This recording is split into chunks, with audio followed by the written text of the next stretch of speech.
Action. భారతీయులు సంతోషకర జీవితాన్ని గడపటం లేదని ఐక్యరాజ్య సమితి తేల్చెప్పింది. అంతర్జాతీయ సంతోషకర దినోత్సవం సందర్భంగా ఐక్యరాజ్య సమితి ఓ జాబితాను విడుదల చేసింది. ఈ జాబితాలో మొత్తం 155 దేశాలకు ఉండగా భారత్ 121వ స్థానానికి పరిమితమైంది. 2014-15 నివేదిక ప్రకారం భారత స్థానం 118 కాగా ఇప్పుడు 4 స్థానాలు తగ్గి చైనా, పాకిస్తాన్, నేపాల్ కంటే వెనుకంజలో నిలిచింది.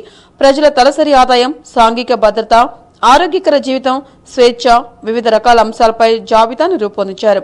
వ్యక్తిగత అంశాలు సంతోషాన్ని ప్రభావితం చేస్తాయని ఈ నివేదిక వెల్లడించింది. ఇకపోతే మనకంటే ఇరాక్, బంగ్లాదేశ్, శ్రీలంక దేశవాసులే అధిక ఆనందాన్ని ఆస్వాదిస్తున్నారు. మరోవైపు ప్రపంచంలో అత్యంత సంతోషకర దేశంగా నార్వే నిలిచింది.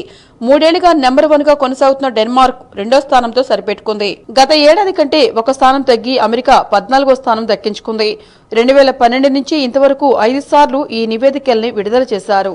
మీకు ఈ వీడియో నచ్చితే ఒక లైక్ కొట్టండి, లేకపోతే కామెంట్ చేయండి. బట్ సబ్స్క్రైబ్ చేయడం మర్చిపోకండి.